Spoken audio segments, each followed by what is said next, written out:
नमस्कार. न्यूज डंकामध्ये मी महेश विचारे आपल्या सगळ्यांचं मनपूर्वक स्वागत करतो. मित्रांनो, सर्वप्रथम आपण देवेंद्र फडणवीस यांच्या एका वाहिनीवर झालेल्या मुलाखतीतला एक छोटासा भाग पाहूया आणि त्यानंतर त्या विषयावर आपण बोलूया. मंत्री क्या करता है ये भी मुझे सीखने को मिला. उप मुख्यमंत्री के तौर पर मेरे पास 8 डिपार्टमेंट्स थे, तो 8 डिपार्टमेंट्स का एक मंत्री के रूप में मैंने उस समय काम किया. तो ये हर जो ये होता है इसमें मैं सीखा हूं और मुझे आज लगता है कि मैं बहुत आज 2014 की तुलना में बहुत मैच्योर्ड हूं. दूसरा, ये बोलनी चाहिए कि नहीं बोलनी चाहिए मुझे पता नहीं, पर मुझे 2014 से 19 में चीजों का जितना प्रेशर महसूस होता था अब नहीं होता है. क्या बात है. देवेंद्र फडणवीस या छोट्याशा या ज्या क्लिपमध्ये बोललेले आहेत ते या मुलाखतीचा एक शेवटचा भाग होता आणि ते बोलल्यानंतर ते त्यांचं वक्तव्य झाल्यानंतर मुलाखत संपलेली आहे.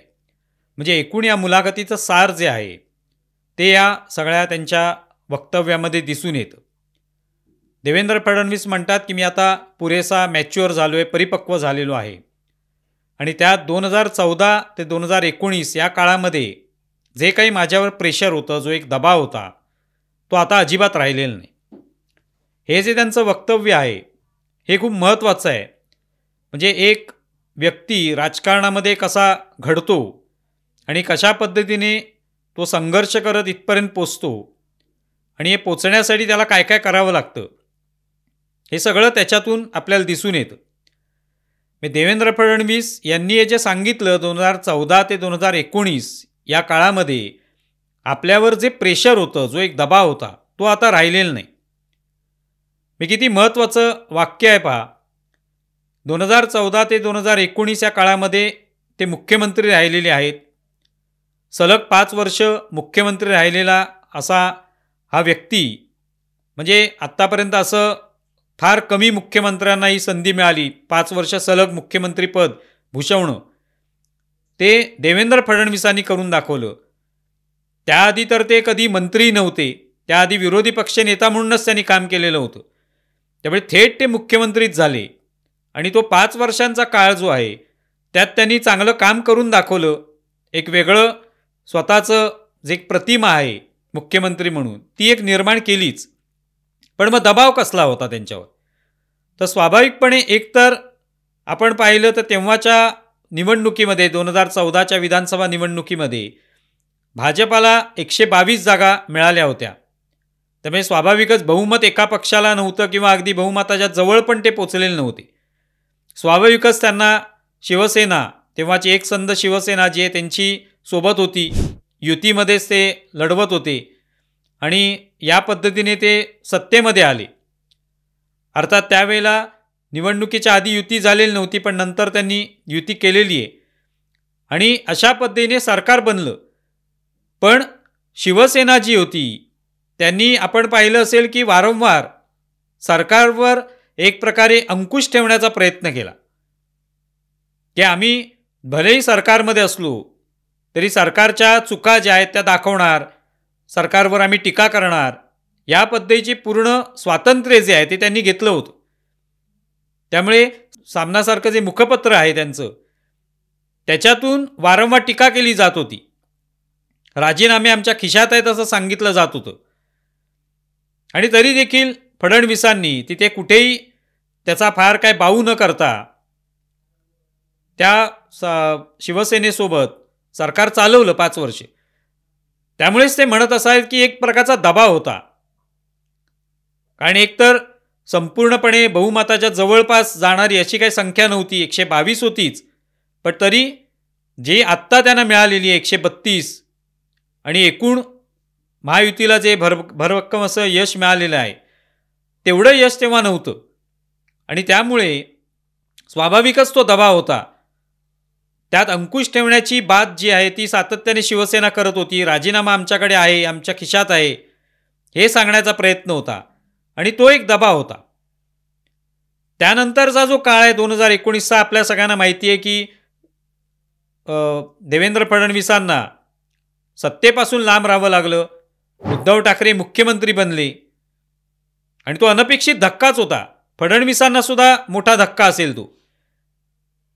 आणि स्वाभाविकच या सगळ्या काळामध्ये विरोधी पक्ष नेते होते तेव्हा त्यांनी भंडावून सोडलं सरकारांना, त्यांचा अभ्यास त्याच्यातून दिसून आला. पुढे मुख्यमंत्री झाले ते 2014ला, आणि तेव्हा तो 5 वर्षांचा काळ त्यांनी मुख्यमंत्री म्हणून आपल्या स्वतःचा एक ठसा उमटवला. आणि नंतर मुख्यमंत्रीपदाची संधी असताना सुद्धा उद्धव ठाकरेंनी ती हिरावून घेतली आणि स्वतः ते मुख्यमंत्री बनले. त्यामुळे कुठेतरी एक संघर्षाचा काळ सुरू झाला.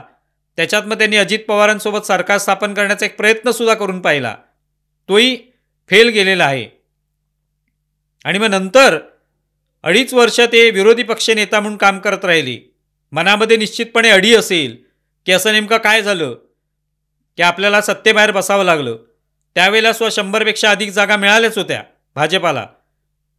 पण अर्थात उद्धव ठाकरेंनी संधी साधली की आता आपण यांच्यासोबत न जाता स्वतः मुख्यमंत्री होऊ शकतो. त्यामुळे हे सगळं त्यांनी पाहिलं. पहिल्यांदाच अशा पद्धतीने विश्वासघात पाहिला झालेला.